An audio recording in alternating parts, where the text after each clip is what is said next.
But this is undiscovered country. You are literally. This isn't like going back to your childhood, and you're very hard on yourself when you talk about yourself as a child. You got to be hard on yourself because you're the hero of the story. But this is your parents. I know. Before they were your parents. I know. When they were young and sort of sexy and fun and in love, and it's like how in God's name did you get your head down? I know. Linda came up in the loft one day while I was writing a thing, and I had my face in my hands like this, and she said, "What's wrong?" I said, "I just wrote about my parents having sex." That is upsetting. But after a while they became not my mom and dad. They became this young couple in their early 20s, newly married, uncertain as to their futures, uncertain as to whether their marriage would even survive. And so we're certain it wouldn't in your mom's case. In mom's it's like, I'm out of here. If you want to come, you're welcome. Yeah, exactly right. And throughout the novel, now I have to say that some of the early reviewers, again, I shouldn't read them, but I have. They don't much like Elsie.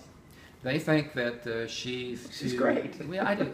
She is great, but they think that she's too tough on Homer.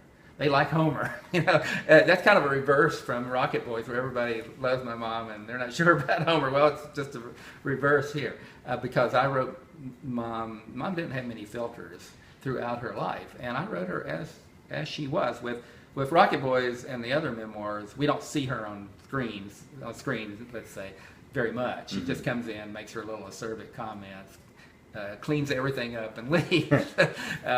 With Carrying Albert Home, she's on screen all the time. So we're getting a full dose of Elsie here. And Elsie was one of those tough Appalachian women of that era. They were extremely strong-willed women. They had been raised experiencing loss in one way or the other throughout their life. They would lose siblings. In her case, her dearly beloved little brother Victor died of a fever that rushed through the camp, through the coal camp. And she and all her friends would see their fathers killed or maimed in the coal mine, and most of the kids that were raised there stayed there. They never got out. They lived really tough lives, and so these were women that didn't expect a lot out of life. But in Mom's case, she was determined to get more than what was her share, what was considered her share. And so when she found herself back in West Virginia, back in one of these coal camps, where she tried to get away from. She went to college in Florida. And she didn't even know why she'd come back. It's just like, it's just one of those things, kismet, as we mention in the book all the time.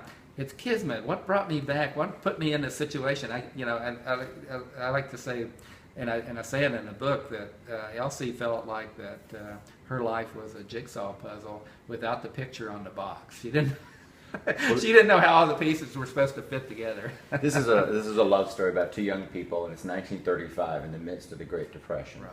And they're in coal country. And in my mind, having watched movies about people who are coal miners or reading something never been run 1,000 miles, yeah. I mean, that's just a brutal, tough, hard life. But in fact, for the Great Depression, they were very lucky to have a job. And we realize when we read the book how sort of sheltered they are from what's going on around the country. Yeah, that's kind of an untold story.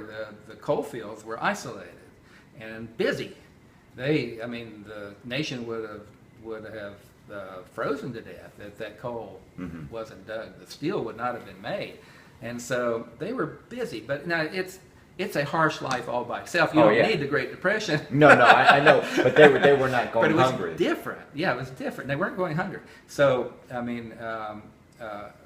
Elsie's dad warns Homer as they're about to go carry Albert home that they're going to run into a world that they don't know really exists out there. Now, Mom had Orlando. She'd been down there just as the Depression got started, but still they were kind of isolated down there, and it's sunny Florida. Yeah, it seems nice. So in between is a pretty rough place where people are actually starving out here, and there are radicals on the march, and that's. There are camps of people who are homeless. There are kids who will rob you blind because they're hungry. There are bank robbers. There are all sorts of people. There are rum runners, of course. Yeah, that's just normal because it's prohibition. Yeah. But there's just a whole world there where they sort of see the country and sort of perhaps to a degree recognize how lucky they've been in Right. I didn't make this Grapes of Wrath. No. You should never try to rewrite anybody else's book. Oh no, it's a lighthearted, humorous book. Yeah, but I do. Well, but there are tragic parts of it, and I do try to bring out what I think that they actually saw on the road at that time, and how people actually were. They weren't all starving out there, but they were making do.